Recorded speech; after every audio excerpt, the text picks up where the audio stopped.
Here at Paddy Power, we're the home of the Money Back Special, with some incredible offers every single week. Check out the website or app today. Terms and conditions apply. 18 plus begambleaware.org.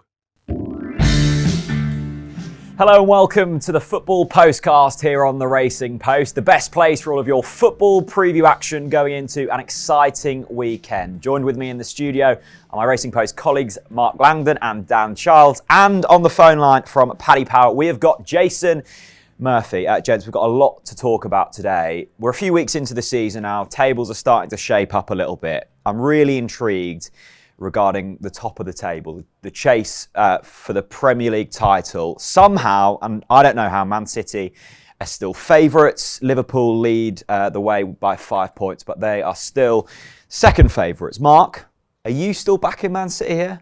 I am, yeah. I think, first of all, if City win the double-header against Liverpool, then, it's back into their advantage. I agree that it is, a lot closer now than what it was at the start because of the Laporte injury. But, of course, Liverpool haven't had their injuries yet into outfield players. I mean, Alisson is a loss for them. But imagine Van Dijk goes down for the length of period that Laporte does, or even half of that, then you'd be in crisis time. That front three for Liverpool, I think the drop-off between the best and the rest for them is so huge. And we saw Man City were able to not pick Raheem Sterling and still put 8 past Watford. And then, you're bringing in Gabriel Jesus for Sergio Aguero and players like that. So, Mahrez comes in maybe for Bernardo Silva. So I still think that City are the most likely winners. Also, last couple of Liverpool performances away from home haven't really done it for me. I thought they were a bit lucky against Chelsea.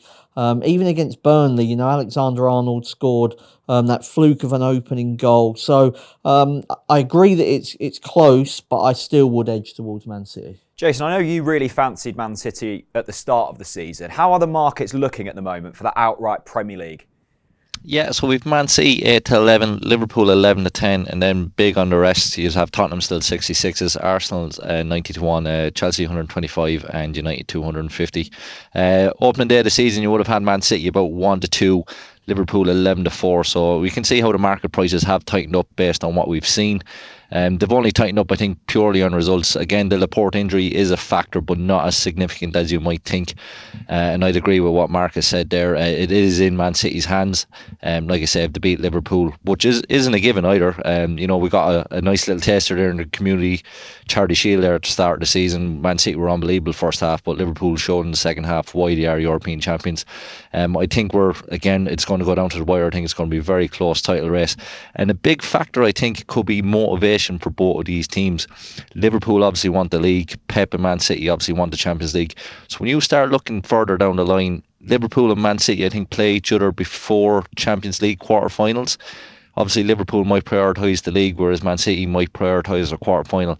And if you go a step further, let's say Man City are in the semi-final first leg against Barcelona. The Saturday or Sunday before that game, they're away to Brighton. How does Pep Guardiola pick a starting 11 against Brighton? What effect does it have on that match price for that game and the title odds at that stage of the season? So there's a long road ahead at the current prices to look about right. I'd probably still side with City currently, but I think we're in for another great season. Brilliant. Dan, if Jurgen Klopp's watching this, which I'm sure he is, surely he's going to be slightly upset that we're still fancying Man City here, despite an incredible run from Liverpool. Yeah. I was watching the MK Dons game. They were playing 16, 17-year-olds, still absolutely bossed what's a fairly decent MK Dons side. There's depth in that squad, yet still the odds aren't really showing it. I'm going to actually back Liverpool now. I'm shamelessly going to switch. I was for City earlier in the season.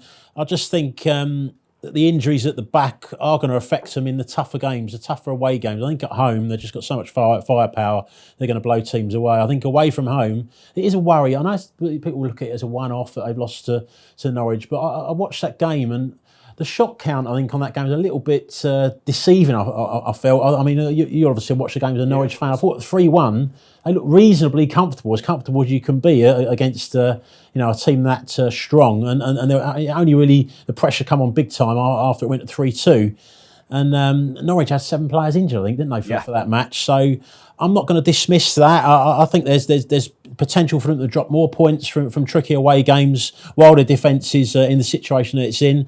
And I don't see Liverpool's focus slipping at the moment. I think they're going to be.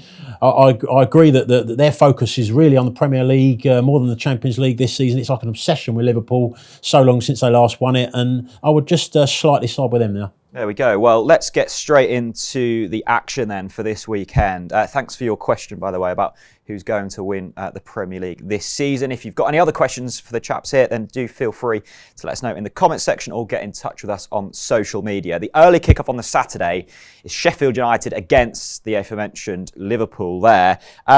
Jason, how are we looking on this one? We've Sheffield United 17-2, the draw 4-1, and Liverpool 3-10. Mark, I heard Chris Wilder trying to get his players up for it earlier today. He was saying he doesn't want to be seeing his players swapping shirts with the Liverpool players.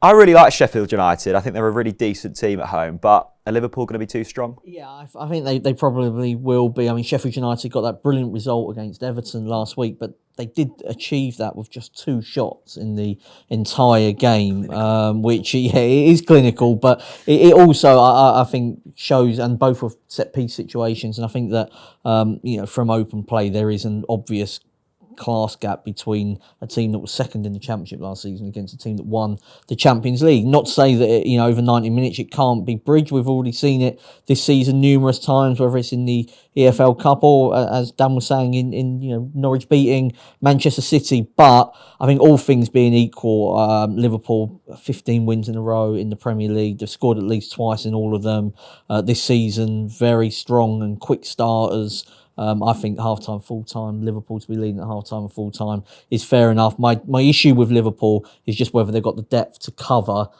if and when they pick up injuries. I think as long as they've got their front 11 out, they are really, really strong, and too strong for Sheffield. Jason, we know what Sheffield United are all about. We know what Chris Wilder's all about. Do you agree with Mark here in terms of Liverpool being too strong, or is this a potential banana skin for them? No, I'd agree with Mark on this one. I think Liverpool as well in their 6 games, half-time, full-time has clicked also.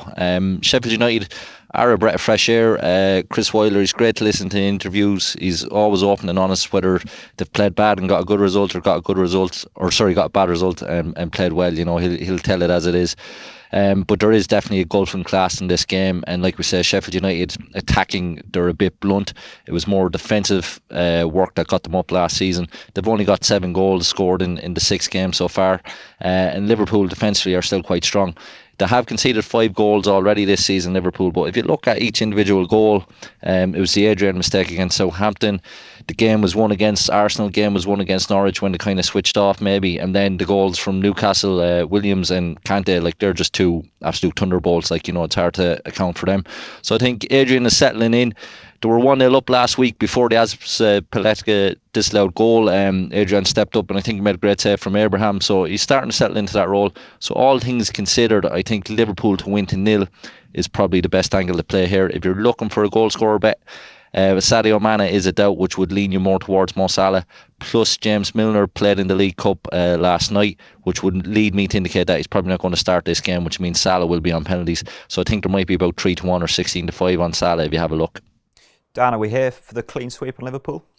No, I don't know if I've been drinking or not, but I'm not comfortable with Liverpool at 3-10 actually for this fixture, and I'd take a chance on the double chance, Sheffield United or the draw.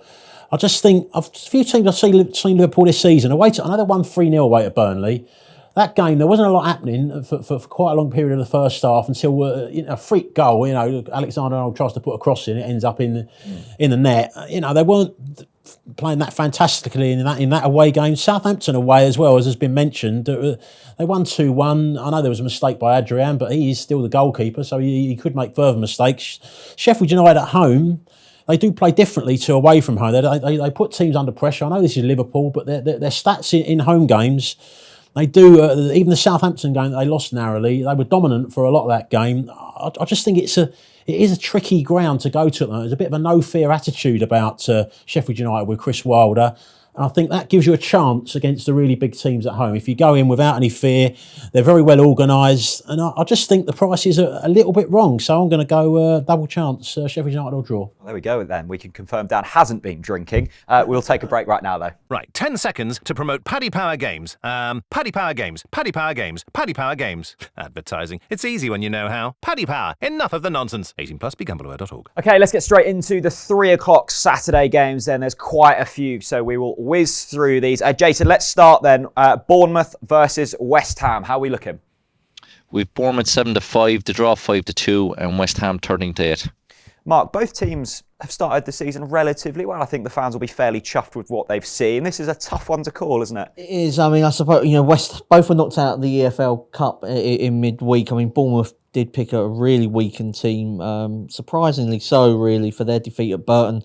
West Ham probably more of a hammer blow for them to get hammered, like I say, by Oxford, but also I think the fans were thinking that maybe they could actually challenge for it because they've started the season so well. I'm going to go for Bournemouth draw no bet in this game. I like the look of both teams to score. It's landed in every Bournemouth game, but it is pretty short. And I think that the fact that Bournemouth have got this firepower gives them a chance at home, particularly when you're looking at the odds and bookmakers are struggling to find a favourite here. I just think that Bournemouth played quite well, better than I expected against Southampton.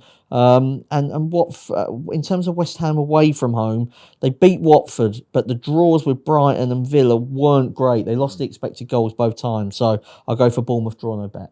Dan, I mean, West Ham unbeaten in the league in 5. They look relatively strong. Where are your kind of bets going here? I'm going to go for the draw. I see a tight game here. I agree with Mark about West Ham's away form. I mean, the Brighton game, the 1-1 away to Brighton. Brighton were much the better side for long periods of that game. Aston Villa, the 0-0. They probably played a little bit better there, but it's a game that if you're looking to be pushing top 6, which has been mentioned as a possible target, that you need to be looking to win really. Bournemouth, the reason I'm not siding with them, I'm still concerned about them defensively. Concede too many goals, so I'll go with the draw. Jason, where do you fancy your bets going on here, mate? Yeah, I'd agree with everything that the lads have said there. I'd probably look at the overs, maybe just over 2.5 goals is clicked in Bournemouth's last 5 league games, but I can't argue against both teams to score. At the bigger price, the draw is also a bet. I'd be expecting goals just with the attacking threat that both sides bring. Solanke and Wilson up top are doing very well. Harry Wilson started to chip in with a few goals. King is a real threat coming in off the wing until Brooks comes back from injury, and West Ham themselves, Allaire up top is great. Yarmolenko, he was out with a long injury last season, but he's back now and showing how good a signing he was, and he was a loss from last season. You have the likes of Anderson. Lazzini might be missing, but Pablo Fornel's another great signing from Villarreal. So all in all, I'd be expecting goals in this game, whatever way you want to play it, with the overs or both teams to score. Brilliant, and we'll stick with you, Jason. It's Aston Villa, Burnley next. Really not convinced myself with Aston Villa so far this season. Do the markets reflect that? Yeah, Aston Villa 13-10, the draw 23-10, and you can get Burnley 2-1. Dan, I mean, Burnley looked very good against Norwich, and they've very well drilled, aren't they? Do you fancy them to beat Villa? I do actually. I'm going to go Burnley, draw no bet at a shade of odds against. I think they're a steadily improving side. Burnley is Dyche, I mean, they play a certain way, but I do see a little bit more quality coming into their play. And McNeil, the winger, I like the look of, gives them a little bit extra. Villa, I just think their confidence. I know they had the win against a really weakened Brighton team in the Carabao Cup, but I think the game against Arsenal, when you're 2-1 up and you're against 10 men, that is such a massive body blow to concede 2 goals, I think, after 80 minutes and lose the match. And it was their own fault, really. They sat back, invited pressure, and got nothing out of the game. That carries on a poor run that they've been on. Burnley, they've got that threat up front. Chris Wood got his 2 goals in the win against Norwich. Ashley Barnes has been scoring a lot of goals. I fancy them. Jason, where are you at with Villa this season? I mean, a lot of people thought they were going to be the best of the promoted sides.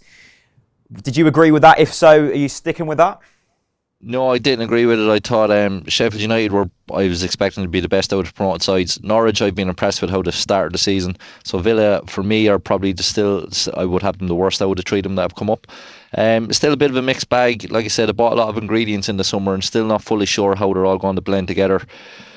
I'd agree with exactly what Dan is saying there. I'd be siding with Burnley. Their away performances have been impressive, as well as getting the home wins against Southampton and Norwich. But like against Arsenal and Wolves away, they should have got Wolves, got a win there only. There was a last minute penalty kind of robbed them of a great result. And to put it up to Arsenal and unlucky probably to lose 2-1.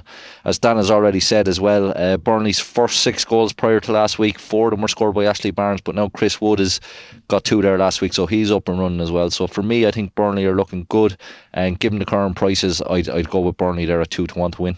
Mark, I think a lot of Aston Villa fans have probably just switched off. Can we bring them back? Well, I'm going to go for them to get a point, so a slight bit of positivity. I'll go for the draw. I just think as far as Burnley are concerned, I'm not, a bit like West Ham really, I'm not as mad on them away from home. Their only defeats though have been against Liverpool and Arsenal, but the draw against Brighton, they scored with their only shot on target. Wolves are in the middle of a really hectic Europa League period, so I want to just see a little bit more away from home from Burnley before I start backing them to win, but they're a very difficult team to break down. I'm not sure that Villa will do that, so I'll go for the draw.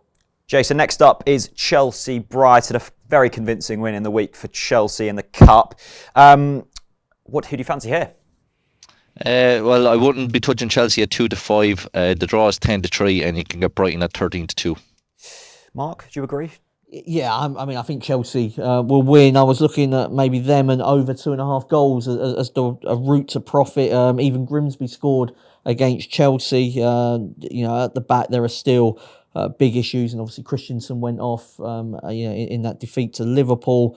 I think Kante coming into midfield does give them better balance in that area, but just not massively convinced about them, just full stop defensively. Be interesting to see where and when Reece James comes in, because I think you could argue he's probably right up there now with Azpilicueta. He did well against Grimsby. It's just whether Lampard wants to get rid of another experienced head so soon. But Brighton, as far as they're concerned, I would start to have it was a long time ago now, that opening day win. Since then, haven't done a great deal, even though they're getting sort of more plaudits than points. So they may be able to score against Chelsea, but I wouldn't be surprised if they took a bit of a heavy beating as well. Dan, there's a sort of 2 different revolutions going on here at different clubs, isn't there? How do you think Brighton have sort of taken to Graham Potter? I think they've taken to his ideas very well, and I think their performances have been better than the points that they've got at the moment. I think that may change as the season goes on. Away to Newcastle 0-0, they've really bossed the game. Should really have got the 3 points. I know their finishing's possibly got to improve. Mopé's maybe got to get his confidence up at the high level, but I don't like Chelsea at the price they are for this game. I'm going to go with a draw at 10-3. They've got the 3rd worst defensive record in the Premier League, no clean sheets, often conceding more than 1 goal in each game. So I think Brighton can score here, and I think at the odds, there's a good chance they could get a point. Well, lots of positivity for Brighton fans. Brilliant. Next up is Crystal Palace versus Norwich. I'm sure Bruce is at home watching to see what we say. Jason, what are the markets looking like for this one? Crystal Palace 10-11, the draw 5-2, and you can get Norwich at 11-4. And who do you fancy, Jason? Palace have been a bit of a mixed bag, so have Norwich this season. Yeah, Palace, they've more points than what would be expected. 3 of the 6 games they've played, they've had red cards go in their favour. And even the games that they won, Villa had a perfectly good equaliser ruled out. And United missed a penalty, really. If that scored, I don't think Palace win that game. So if you look at the table, I think they're ahead of where really their performances put them and where we kind of rated them looking at the start of the season. Now, Norwich obviously have severe injury crisis. And for me, at the prices, I'd be avoiding Palace and looking to get with Norwich, probably depending still on team news. So I won't be putting up a bet on this because, like I say, it's just there's a lot of injury doubts at Norwich. But at the current prices, I'd have to avoid Palace. Dan, if you big up Norwich here, I'll make you a cuppa after the show.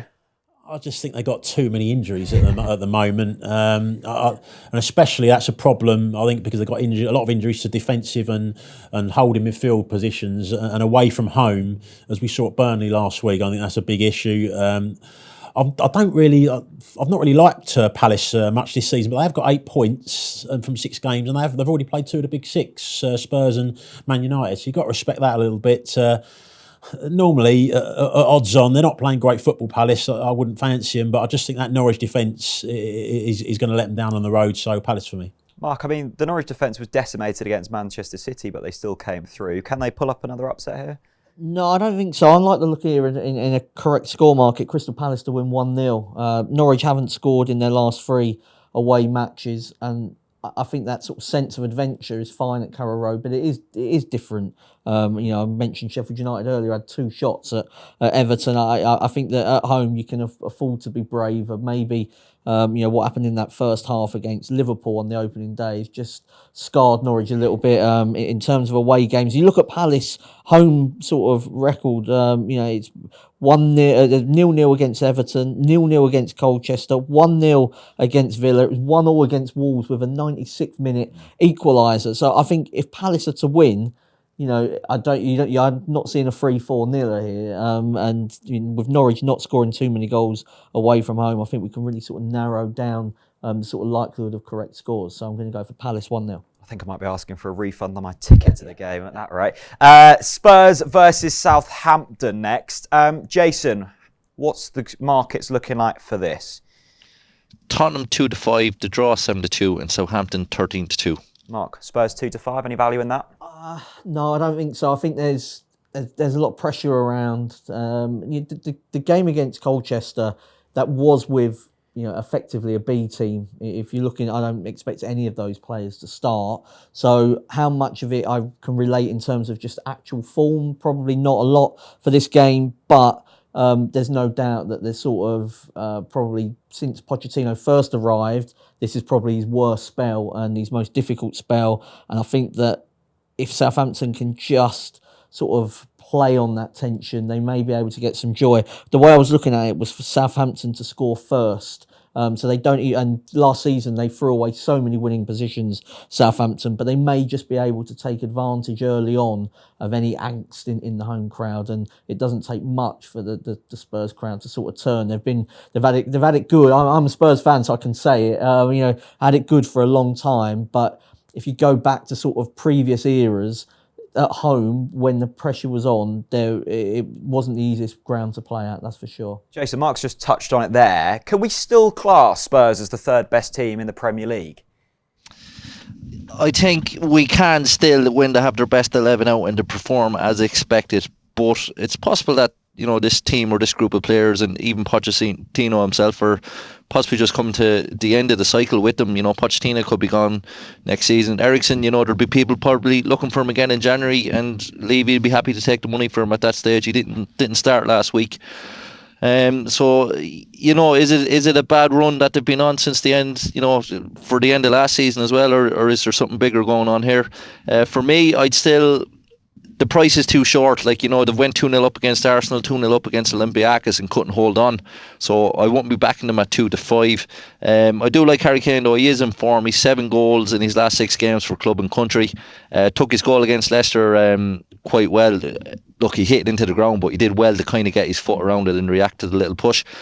So for me, I still think Tottenham will probably go ahead in the game, but I can't have confidence in them based on recent results to see it out. So Kane, a first goal scorer at 5-2 seems a bet.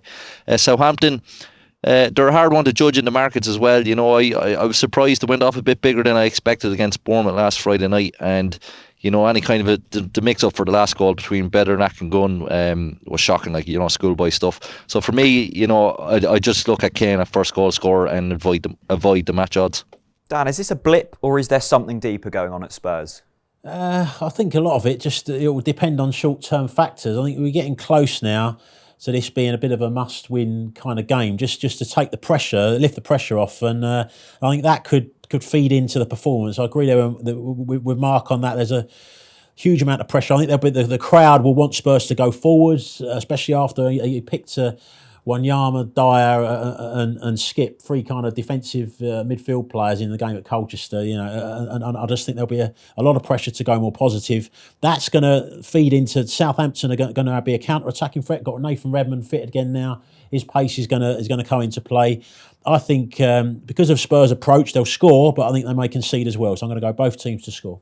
Lovely. Mark, next game, Wolves versus Watford. Arguably, and I can't believe I'm saying this, 2 of the worst sides in the Premier League at the moment. In terms of the Premier League, like the table, of course, it's a little bit tasty because they had the FA Cup semi-final last year, and the way that Watford sort of broke Wolves' hearts on that day. I mean, the game didn't work out for either team. Wolves have ended up in the Europa League and are struggling on all fronts, and Gracia got the sack anyway. So I was looking here, and that was a belting FA Cup semi-final, wasn't it? I'm not sure this game will be similarly entertaining. I think under 2.5 goals is a very solid play. It's happened in 63% of Wolves' Premier League matches last season, 4 of 6 this season, so those numbers are sort of still stacking up. Watford, of course, were beaten 8-0 by Manchester City. A couple of things there. Man City and Wolves are completely different teams. And I mean that Sanchez Flores ordinarily sets his teams up pretty defensively. And if you have a look at some of even Watford, even before when it was Gracia, when they were tonked 3-0 at Brighton, they responded with a 1-0 defeat at Everton. When they were too open against West Ham, they went quite defensive against Newcastle the following week. And I think that there'll be a similar approach here of, let's not get, nothing silly early doors. And Wolves struggle to break down teams that sort of sit back against them. So I think of all the Premier League plays, this is probably my strongest one, under 2.5 goals. Brilliant. Jason, are Watford still going to be hurt after that mauling against Manchester City last week? What was good for them was they got to play Tuesday night and get out of their system. Okay, not every, only maybe a couple of players are going to play against Wolves that played in that game. But like I say, the best thing you can do after a defeat like that is just play another game. And looking at it, Mark has hit the nail on the head because of the unders. I'm also going to go slightly that angle, and I'm going to go Watford +1, which means you have the draw in your favour if it's a low scoring game and we get a draw. Reason being as well, Watford had an extra day's rest, more so in that they played Tuesday night, Wolves played Wednesday night. But if you go back to last weekend as well, Wolves would have played Thursday night against Braga and then they're out on Sunday against Arsenal, whereas Watford, if you count them as having to run around against Man City, I don't think they really did. That was probably another day's rest in itself. So Watford really should be the fresher of the two teams here. And Wolves, like I said, it's a difficult, since Nuno Espirito Gomez came in, the stroll in the Championship, all the plaudits last year. So this is actually probably the toughest run Wolves have had, and it's going to be interesting to see how they react over it. So he's suspended in the back line as well, which means Bennett probably comes back in, but he was taken out of the fire line after his mistake against Braga. He gave the ball away in the opposition half and they broke, and that's what good teams do, punish you. So all things considered, just looking at the prices, look at recent form, I just think Wolves 5-6 to win in 90 minutes, the 10-11 on Watford in the draw just looks like a very good bet to me. Nothing heals the heart quite like a midweek Carabao Cup fixture. Is that going to be the difference between the two sides here? It may play into the game a little bit. I was at the game against Swansea, and there was a couple of positives that came out of it. Danny Welbeck, who's been slowly eased back after his injury problems, started the game, started shakily, then scored with his head, and then visibly grew in confidence. Looks a different player in the second half, so that's a big plus for them. Delafeu came off the bench, set up the winning goal, and Pereira, who's notoriously lazy at times when he plays, but has also got a lot of quality, actually looked engaged and up for it. Looks like he wants to play more for this manager than the last one. So just a few important positives there. They've also got a reasonable record against Wolves, apart from they won 2 of the 3 games against them last season, one including the 2-0 win at Molyneux in the league. Did that with a compact defensive performance and hit on the break with I think Isaac Success played up front that day and Andre Gray. This time it might be Delafeu and Welbeck, a pacey duo again, but more quality. Wolves, again, as has been well documented, against teams outside the Big Six, often struggle against them. But both teams haven't won a game. I just think at the prices, Watford 100-30, 10-3, look a big price. Mark, do you think it's a real shame that kind of qualifying for the Europa League now almost hinders you? I think it depends. I think as long as the club stand firm with the manager and say, look, okay, we're going to give the Europa League our attention. Let's not go down. If we finish 15th or 16th, we're not going to hold that against the manager. Let's give the Europa League a really good go. Then I think it's fine. What becomes the problem is if you're expected to be top half again and sort of 7th or around that mark, and you're not, and you're sort of 14th, 15th, and then the board suddenly sack you. I think that's really unfair. I think the fans are really excited about the Europa League. The Wolves fans want to give it a good go. They feel like they won't get relegated, and there should be 3 worse teams than them. If January may come and they may need to say, okay, we've got to reassess this because it's not working out. But I think for now, just give the Europa League a good go. Okay, let's go for another break. After that, we'll be straight back and looking ahead to the other fixtures. Everything is better when it's bigger. Paddy Power's Same Game Multi allows you to combine a number of selections from a single match into one big bet. Check out the Same Game Multi tab and get building your bet. Terms and conditions apply. 18 plus. BeGambleAware.org. Right, welcome back to the Football Postcast here on the Racing Post, joined with Mark Langdon, Dan Childs and Paddy Power's Jason Murphy. Jason, let's come to you, mate. It's Everton, Manchester City. That's the evening kickoff on Saturday. Really looking forward to this one. What about you? Yeah, it's always great to watch Man City. Everton 9-1 for this game. The draw 9-2. Man City 2-7. We know all the positives about Man City. We've seen it in its full glory in display last week against Watford.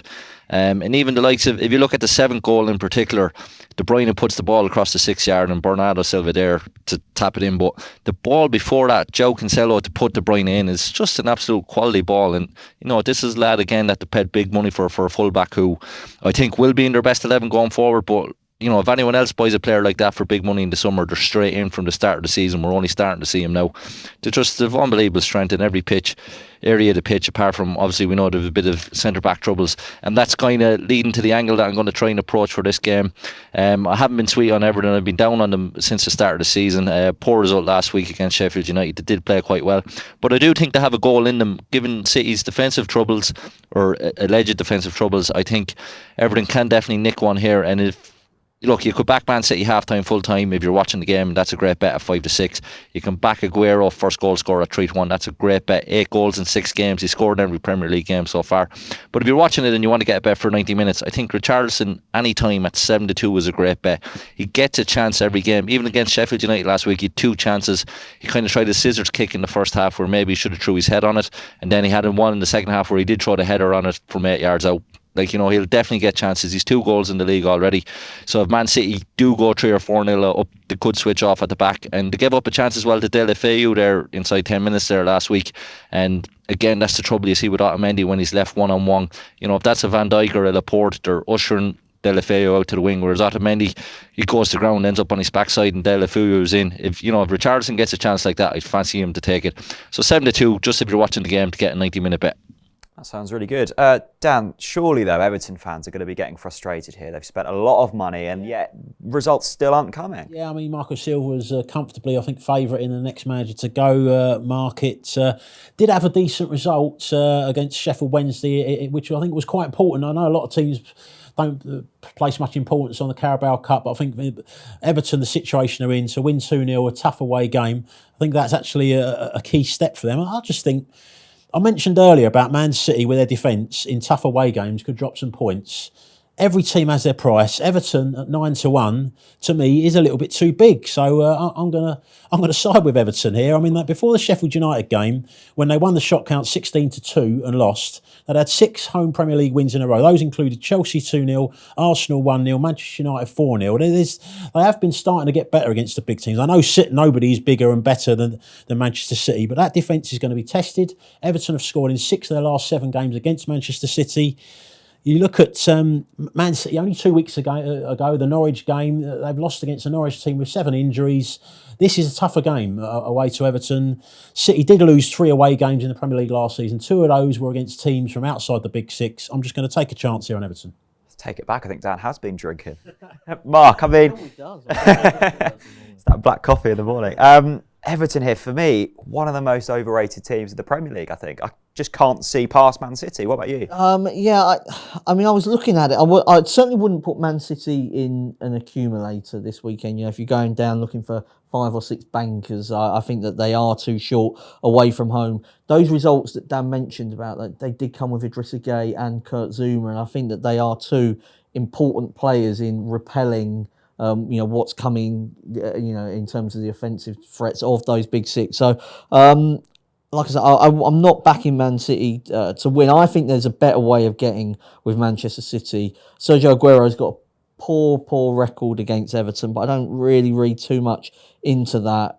He scored in all 6 Premier League games this season. He's got 8 goals in total. I think at 3-1 each way, so you're getting even money on the place part of that. I just think that's a knocking bet. And he needs to score to keep up with Thibaut Pukki. Well, he does. Scoring. Yeah, I mean, Aguero's record in terms of golden boots probably not as good as it should be, given that he has been the best and most consistent striker, since he's been, in comparison to everyone else, I think he has been the best. And, the PFA Team of the Year, he doesn't sort of get that many votes in that, nor Player of the Year. He's just an outstanding talent. And I think his fitness is getting better as he's getting older. And that Everton defence, like I say, that's got no Gay to protect it, that's got no Kurt Zouma in it anymore, I think that will be punished. Do you agree with Dan? Let us know if you do. Can Everton cause an upset on Saturday? On to Sunday now, just the one fixture. I'm not sure if we can quite call this Super Sunday, but we'll go to anyway. Jason, Leicester versus Newcastle. Leicester 1-2, draw 3-1, and Newcastle 6-1. Dan, Leicester very short here.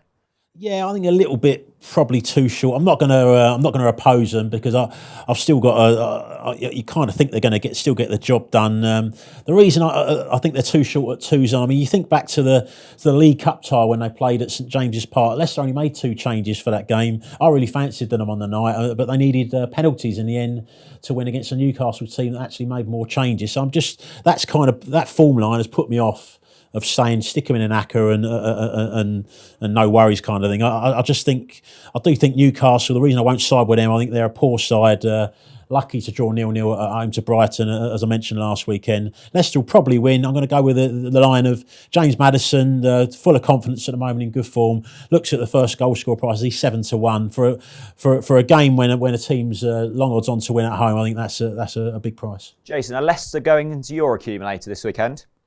100%, yeah. If you look at Leicester on the positive side, since Rodgers took over, in terms of points per game, they've taken more points than Chelsea, Arsenal, United, Tottenham in the same period. So when you look at that Leicester 1-2 price, you should start to view that as if it's one of those teams playing this Newcastle team, because that's what it is. Rodgers has definitely got them up and running. A very young, attack-minded squad that holds on to the ball as well. So very positive on Leicester. Whereas Newcastle, yes, they did win here last season 1-0 back in April, but it was Perez that got the winner, and he's now at Leicester, and Rondon is gone as well. So their goals are gone. Almiron, great on the ball, but still hasn't scored since he signed for them as well. So Newcastle are going to struggle to score. Leicester very good defensively. For me, I'd be happy at that price. Leicester, they don't always shoot the lights out though. There's only the one up top. I think they bet Bournemouth 3-1, but any of the recent wins outside of that hasn't been by more than a goal. Leicester -1 at 6-4 seems a bit short, but at 1-2 I'd stick him in the Accas. Vardy 7-2 first goal scorer. He will be on penalties if there is one as well, is always a bet. But all things considered, I'd definitely be looking at a Leicester win here. Mark, I know we've got a lot of Newcastle fans tuned in. They're always tweeting us. Is there any optimism for them going down to Leicester? Well, they won at Spurs, so I mean that and I think, and actually against Liverpool, they took the lead against Liverpool, and it was, I mean, Liverpool's quality in the final third was just outrageous for a couple of those goals that I don't think any team would have stopped them, and never mind Newcastle. And so there is that, and I actually think they're probably better suited to playing away at the moment because they haven't got that much quality. The fans that are turning up are obviously restless with what's going on behind the scenes. So I don't think home advantage plays to Newcastle's strengths. And the way that Steve Bruce wants them to play, he said that, after the Norwich game, they had to tighten up because they weren't good enough to play entertaining, expressive football or whatever. And so that is better suited to playing away from home. So my way of approaching this game is to go for a draw half-time, Leicester full-time. Just might take Leicester a little while to work it out. They are a team. Vardy is somebody that likes to work in the space in behind. And, Newcastle, if they play with that sort of back five, there's not going to be that many spaces. Dan's tipped up James Maddison. There is an injury doubt over Maddison. So if he doesn't make it, that does just sort of take the creative notch down a little bit, but there is a golf class between the two, and eventually a Tielemans, a Harvey Barnes can sort of work their magic, or if it's from the fullback areas, I just don't see, if Newcastle fall behind, I don't see how they're getting back into the game. So Leicester to win, but maybe not as convincingly as the prices suggest. Did we see James Maddison's backpack last weekend? He did, yeah. He was got very aggressive with one national newspaper for calling it horrific. It's not something you'll ever see me wearing. Not even if the accumulator comes in $6,500. I can think of a lot better ways to spend $6,500. That's for sure, Jack. There we go. Monday Night Football then. Manchester United versus Arsenal. Jason, this is going to be a fascinating encounter, isn't it? Yeah, an absolute cracker. I can't wait for it. We're doing a big money back special if Man United win on all losing bets, max 10. But definitely, look, Man United 13-10, the draw 12-5, Arsenal 15-8, but it's going to be a cracker. So it's going to be a cracker. I think we've agreed on that. Who do you fancy in this? Because neither team have been convincing this season, have they? No, they've both have had their issues well documented, well known. We've a special up there at the moment. Solskjaer 1-10 to go before Woodward 11-2 to go before him, and it's been a long-term problem that's been going on here with United, and it's going to be another couple of transfer windows, despite the 800 million spent since Ferguson left before it's put right. But the business they did in the summer, I still maintain, was very good. Maguire and Wan-Bissaka were two excellent signings, and we've seen an improvement in United's defence this season. In terms of expected goals conceded, United actually have the best record in the league for the 6 games played so far. And Dan James is a young player with a lot of speed, which counts for a lot in the game these days. So he's going to improve. United need another couple of windows like that to get back to where they need to be.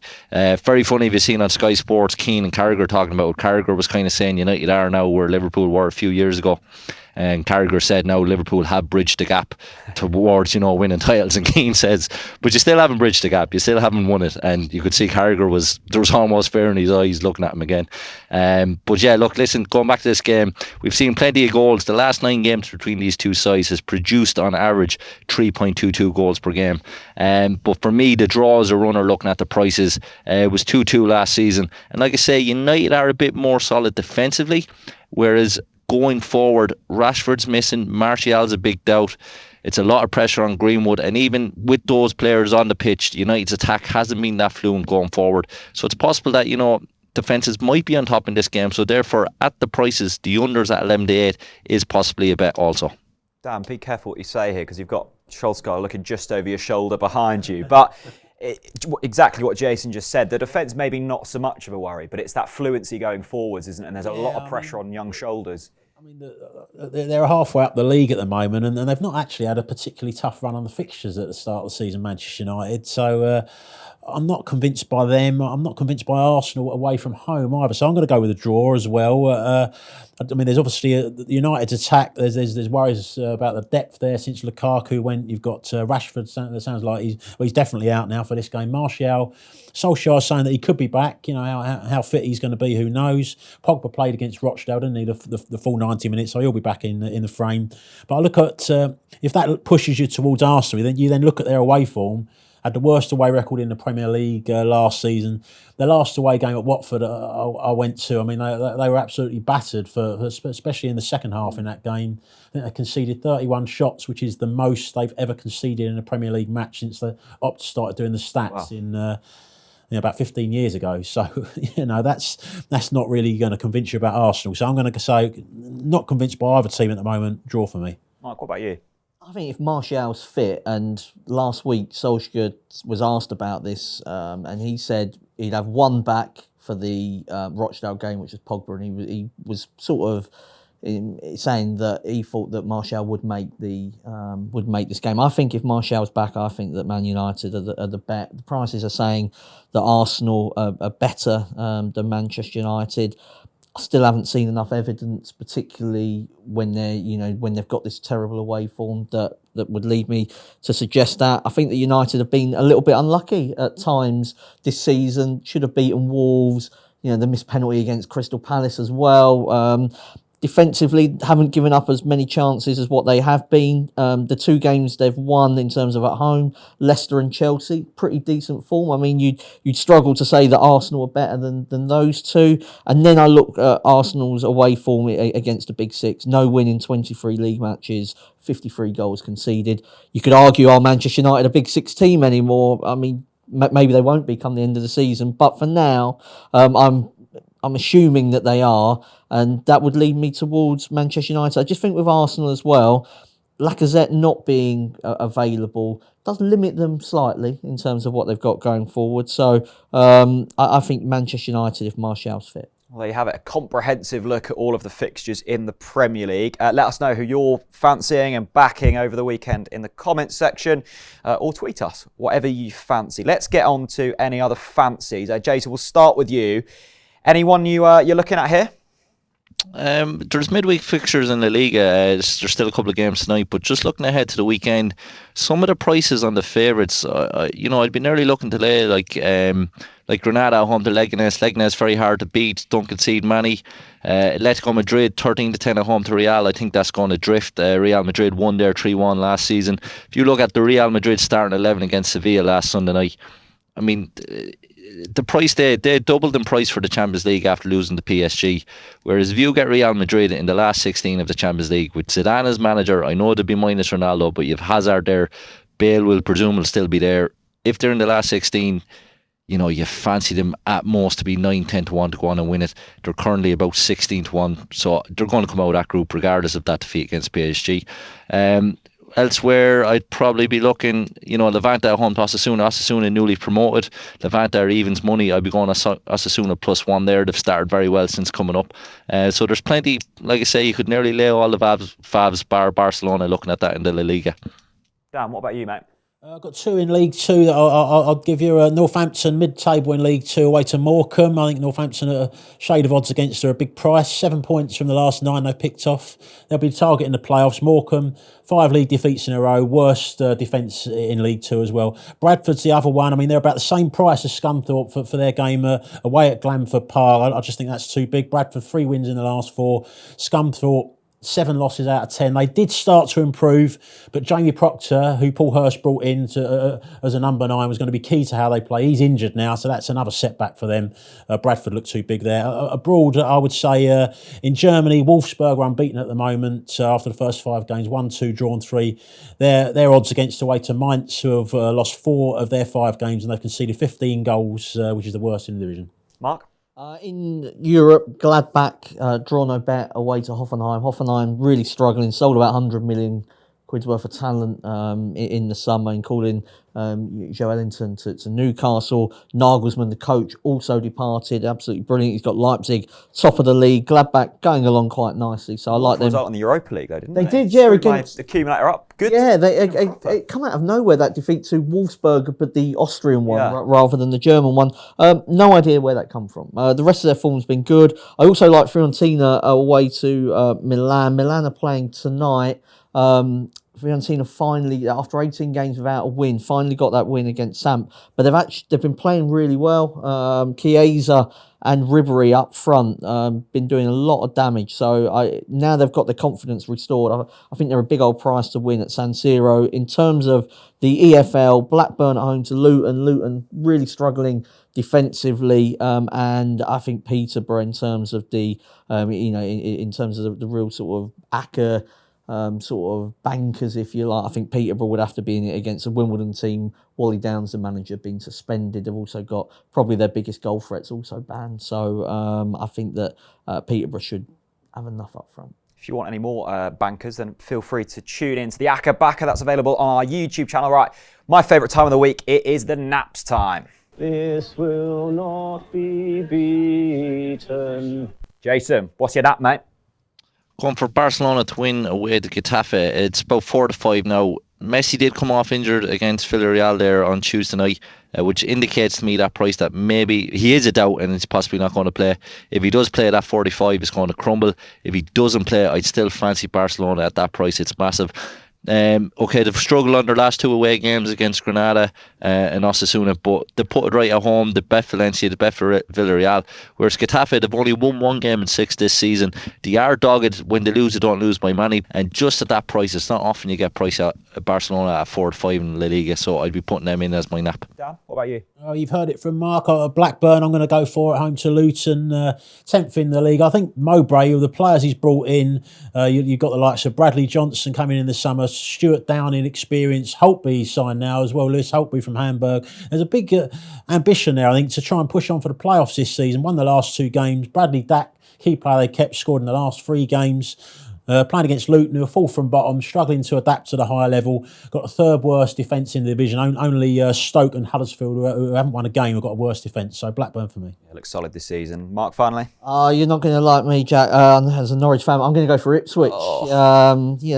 Come on, they're in League One, so you got to allow them. A gap, yeah. They're top of League One. They've got 6 clean sheets. That's been the bedrock, really, of their strong start to the season. Tranmere have only got 1 clean sheet. That came against Bolton when Bolton were playing the kids earlier on in the season. Of course, Norwood left Tranmere to go to Ipswich, so there's a lack of sort of finishing sort of ability in that Tranmere team these days. And they played a similar game against Portsmouth earlier on this season. Pompey have struggled, but it was still 2-0 at Fratton Park, and away from home, Tranmere have really struggled to score goals. They're not keeping clean sheets. I think 1 goal should do it for Ipswich, but I expect them to get more than that. Yeah, a bit of excitement around Portman Road at the moment, that's for sure. Right, that's the end of the Football Postcast this week. Thank you so much for tuning in. Feel free to subscribe to us on your podcasting app and also on YouTube so you never miss out. Big thanks to Mark, a big thanks to Dan, and also Jason from Paddy Power. And we'll see you again next week. Bye-bye. Friends, or maybe more. Earn a 20 quid free bet for every friend you refer to Paddy Power, thanks to our Friends with Benefits programme. Log in to your Paddy Power account and share your referral link to get started. Terms and conditions apply. 18+, begambleaware.org.